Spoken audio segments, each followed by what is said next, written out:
Assalamualaikum warahmatullahi wabarakatuh. Welcome back my students. Today we are going to discuss about descriptive text. Ya, jadi descriptive text ini adalah materi lanjutan kita setelah kemarin kita mempelajari tentang adjective, pronoun, kemudian simple present tense.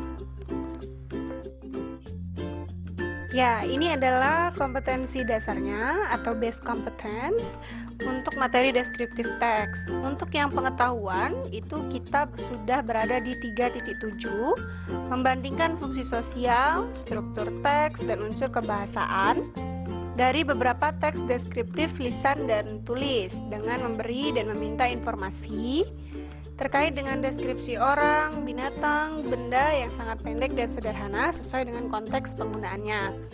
Sementara untuk KD keterampilan itu 4.7 yaitu teks deskriptif. Nah, untuk kali ini, pertemuan ini untuk KD yang pengetahuan 3.7, Mem hanya akan memberikan nanti contoh beberapa teks deskriptif tulisan.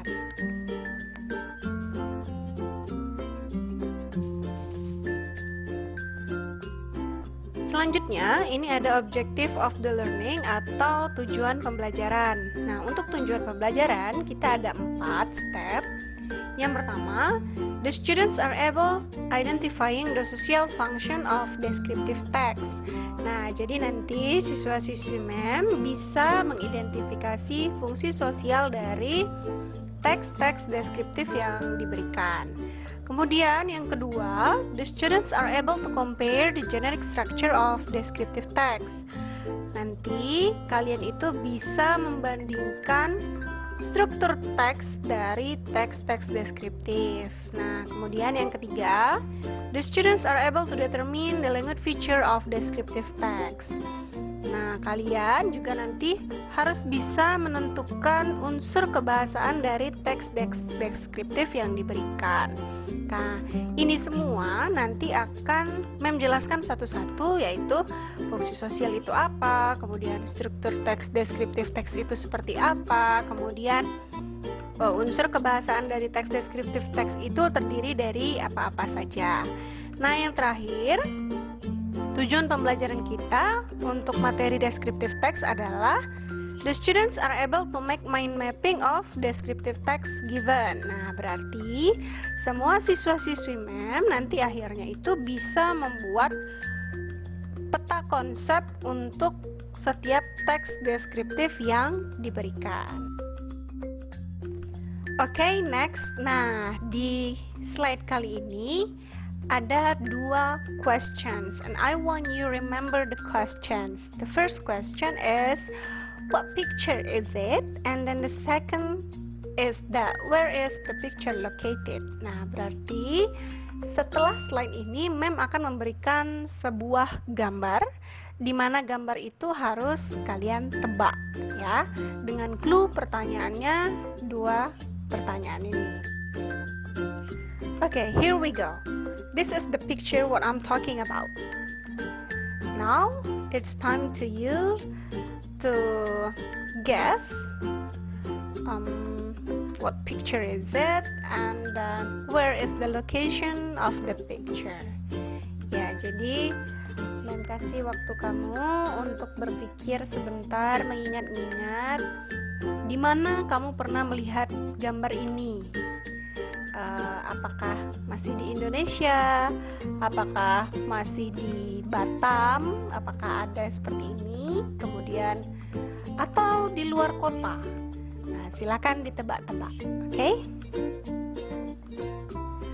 Oke, sudah bisa ditebak gambar pantai ini berada di mana? Oke, sebagai clue pertama Mem kasih bahwa pantai ini berada di Indonesia, tetapi di bagian timur Indonesia. Ya, dengan melihat landscape-nya kita bisa menebak bahwa di situ pasirnya mungkin sedikit berbeda ya dengan di Batam. Di mana di Batam ini rata-rata pasir pantainya itu berwarna putih. Nah, sementara di sini ya pasir pantainya berwarna pink. Jadi, have you known the name of the beach? Oke, yap, betul sekali tadi bagi yang menjawab gambar tadi itu tentang Pink Beach atau Pantai Merah Muda. Oke, seperti yang kalian lihat di sini, here is the explanation about Pink Beach, di mana terdapat 3 paragraf. Setiap paragraf itu menjelaskan hal-hal yang berbeda-beda. Nah, seperti yang kalian lihat in the first paragraph tells you about the location of the Pink Beach. It is located in East Nusa Tenggara, precisely in Komodo Island. Ya, kalian semua sudah tahu ya tentang Komodo Island. Pulau Komodo itu sudah sangat terkenal sekali di Indonesia. Kemudian in the second paragraph tells you about why it is called as Pink Beach, why the sand color is pink. Nah, di situ dijelaskan campuran-campuran apa saja yang membuat pasir pantai tersebut menjadi merah muda. And then in the last paragraph ya, atau in the third paragraph tells you about the organismnya, marine organismnya yang berada di Pink Beach tersebut. Nah, kalian bisa baca spesies apa saja yang hidup di Pantai Merah Muda ini. Oke, itu tadi adalah sekilas tentang descriptive text atau contoh descriptive text yang memberikan terlebih dahulu supaya kalian ada gambaran descriptive text itu yang seperti apa sih gitu ya. Nah, jadi untuk yang contoh tadi sudah memilihkan itu tentang tempat ya, bagaimana cara mendeskripsikannya. Nah, di slide kali ini Mem akan menjelaskan tentang descriptive text itu sendiri. Kita mulai dari social function. Tadi di awal pembelajaran Mem sudah menyinggung bahwa kalian nanti harus bisa mengidentifikasi social function dari beberapa teks deskriptif yang akan memberikan. Nah, ini adalah social function. Ada beberapa social function dari descriptive text seperti yang bisa kalian baca di situ. Yang pertama itu adalah to describe ya, to describe a particular person, place or thing in detail. Describe itu kan artinya mendeskripsikan. Berarti seperti contoh tentang Pink Beach tadi kan isinya tentang mendeskripsikan tempat tersebut, pantai tersebut. Nah, sama di sini. Mendeskripsikan bisa orang yang dideskripsikan, bisa tempat ataupun benda secara detail ya. Nah, jadi kalau descriptive text kita akan mendeskripsikan orang secara tertentu. Misalnya kalau orang itu kita akan menjelaskan misalnya artis, misalnya Taylor Swift. Nah, kita akan menjelaskan tentang si Taylor Swift ini. Kemudian kalau dia place, nah sama kayak Pantai Merah Muda tadi, hanya Pantai Merah Muda yang kita deskripsikan. Kemudian benda, thing, misalnya kalian mau mendeskripsikan tentang kipas angin, itu kan benda ya, hanya itu saja yang kalian deskripsikan secara tuntas. Oke? Kemudian yang kedua, to give detailed description to introduce. Nah, memberikan deskripsi yang detail untuk memberitahukan kepada si pembaca. Jadi deskripsinya itu harus tuntas, harus detail sehingga si pembaca ini dapat membayangkan orangnya atau bendanya atau tempat yang dimaksud. Kemudian yang ketiga, to attract people, to observe, enjoy, or calm. Nah, to attract people berarti untuk mengajak orang atau mengundang orang untuk melihat atau untuk memperhatikan benda tersebut, mengamati tempat tersebut ataupun benda-benda yang kita deskripsikan, sehingga si pembaca ini tadi seperti membilang bisa membayangkan, kemudian dia bisa menikmati bacaan tersebut. Kemudian yang keempat, to persuade people, to protect or preserve. To persuade berarti untuk mengajak orang lagi ya, mengajak orang untuk melindungi. Maksudnya melindungi adalah misalnya kalian membuat descriptive text nih. Setelah membaca descriptive text tersebut, maka si pembaca ini bisa, oh, saya harus mengikuti sarannya seperti itu. Nah, itu namanya protect.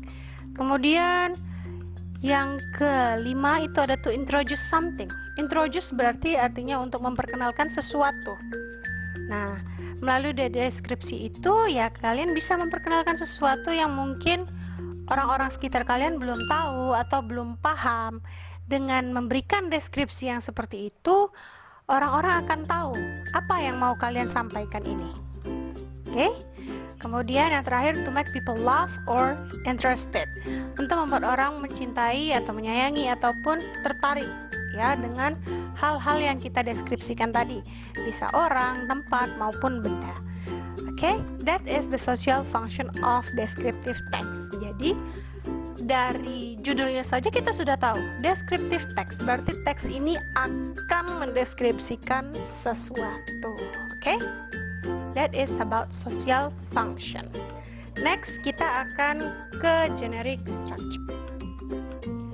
Oke, next selanjutnya itu tentang generic structure. Generic structures in bahasa we say that struktur teks. Nah, untuk descriptive text we have two generic structure that you have to remember.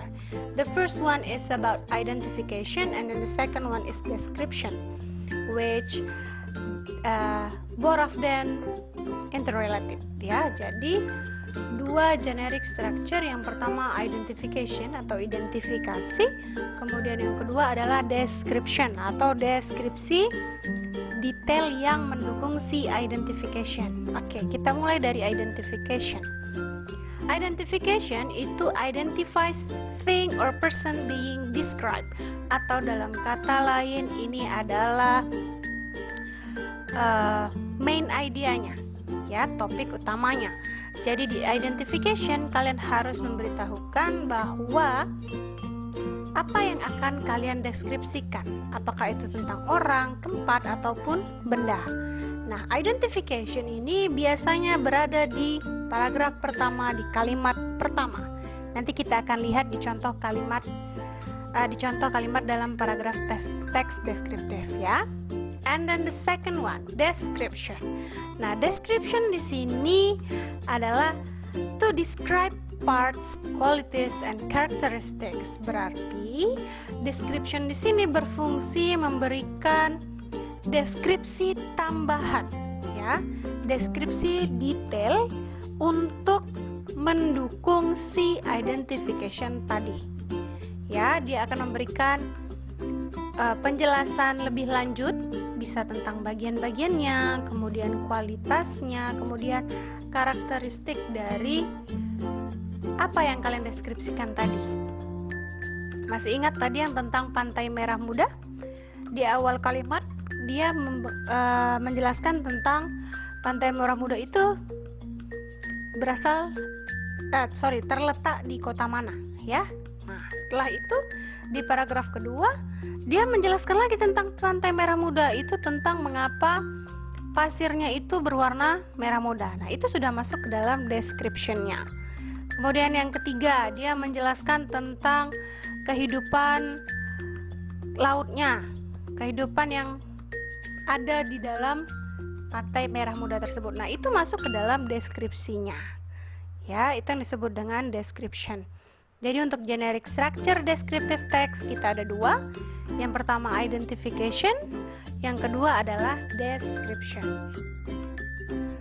Nah, untuk yang terakhir itu adalah language feature atau unsur kebahasaan, di mana language feature yang kita gunakan untuk descriptive text itu ada dua. Yang pertama adjective dan yang kedua adalah simple present tense.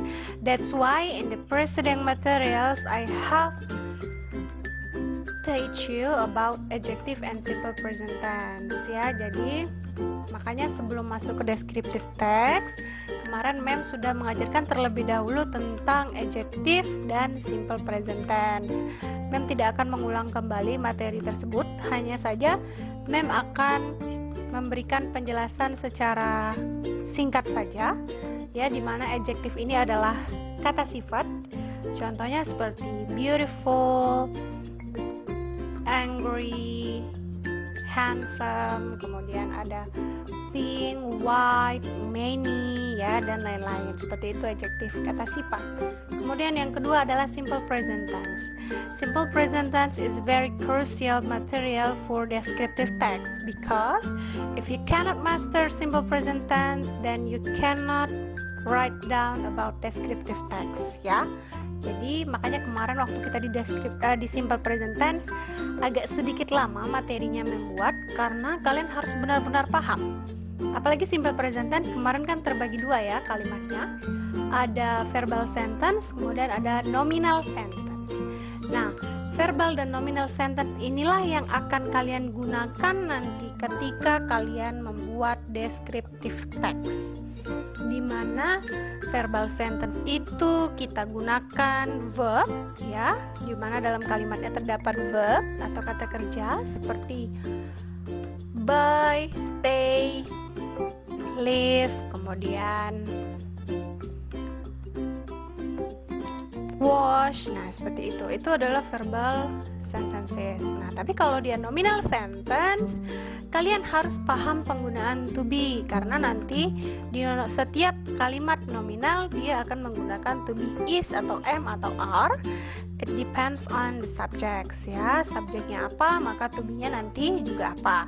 Nah, di dalam nominal sentence inilah yang akan digunakan adjective sebagai objeknya nanti di ujung. Jadi, kalau kalian masih kurang paham tentang adjective dan simple present tense, silahkan dibaca kembali catatan kalian tentang adjective dan simple present tense ini. Karena nanti Mem akan memberikan latihan di mana kalian harus mencari mana yang tergolong nominal sentence, mana yang tergolong verbal sentence, dan apa-apa saja adjektif yang ada di dalam teks tersebut. Nah, okay? That's all my explanation about descriptive text, ya. Jadi descriptive text itu terdiri dari social function, kemudian generic structure, and then the last one is language features. Jadi kalian harus paham dulu setiap social function dari descriptive text itu apa, kemudian generic structure itu terbagi dua, yang mana-mana saja di dalam teks tersebut. Kemudian yang terakhir adalah language feature-nya. Language feature-nya ini harus kalian temukan sendiri, oke? Oke, here we go. Ini adalah contoh teks deskriptif yang kedua, yaitu my backpack atau tas ransel saya. Seperti yang bisa kalian baca di slide ini, terdapat dua paragraf di mana teks ini akan kita bahas. Untuk social function-nya, kemudian generic structure-nya, kita akan menemukan identification, kemudian description-nya yang mana saja. Kemudian kita akan juga menemukan the language feature of the text, ya.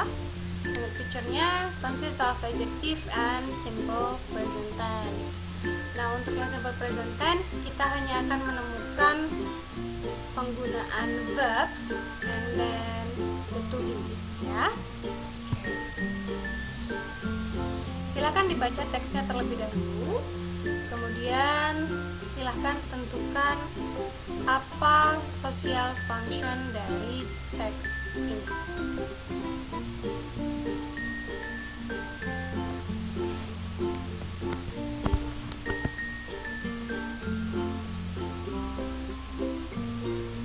Ya, jadi bisa kita lihat untuk social function dari teks ini adalah to describe about a new backpack, ya, the writer's backpack. Itu adalah social functionnya. Kemudian kita masuk ke generic structure. Generic structure, remember there are two generic structures. The first one is identification. Okay, now let's take a look and find out the identification of this text. Tadi Mem bilang identification itu biasanya letaknya di paragraf 1. Paragraf 1, kemudian di awal kalimat. Ya, sudah pasti tertebak. Identification-nya adalah I have a new backpack. Okay, this one is the identification. menggunakan identification, kita cari description-nya. Which one is the description of this text?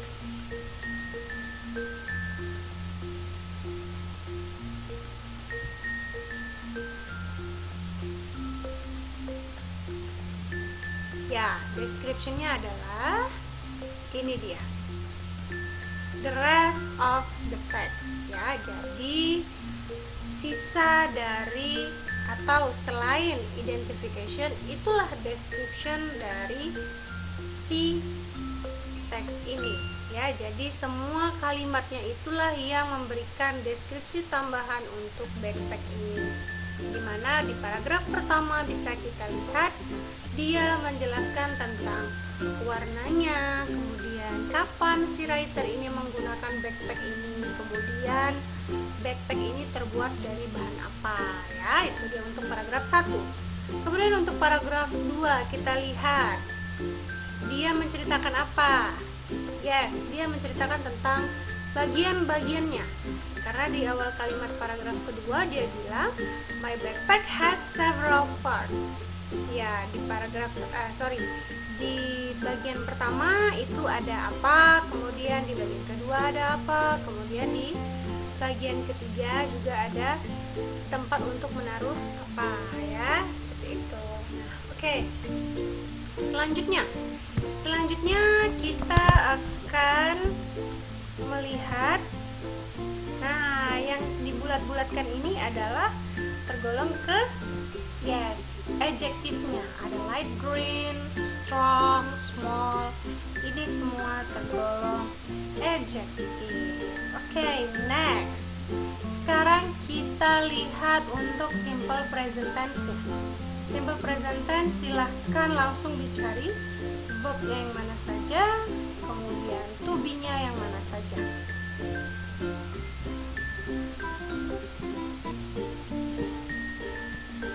Oke, untuk verb itu ada kata go, stay, met, have, ya, put. Kemudian untuk to be-nya ada penggunaan to be, is.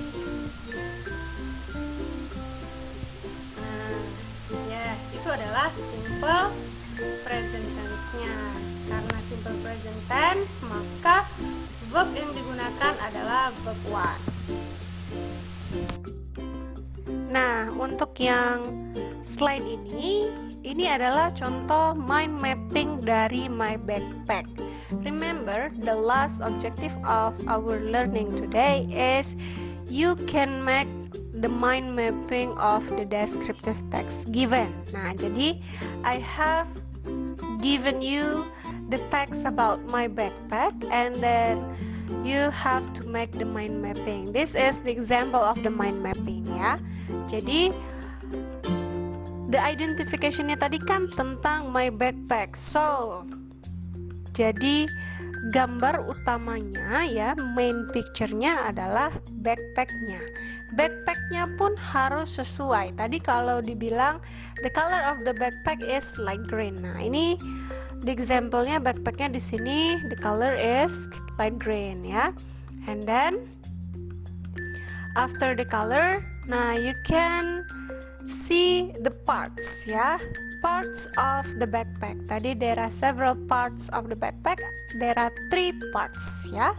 The first part is about pocket, and then the second part is the main part, and then the third part is the small pocket. Nah, itu dia. Jadi yang dibuat mind mapping itu adalah inti-intinya saja. Per paragraf itu sudah mewakili. Jadi tidak ditulis lagi dalam bentuk kalimat, tapi ditulis dalam bentuk kata-kata simple. Jadi dibuat dulu gambar utamanya di tengah, kemudian setelah itu kalian buat kata-katanya kecil-kecil yang mewakili per paragraf seperti ini, ya. Ini bisa kalian lihat contohnya my backpack.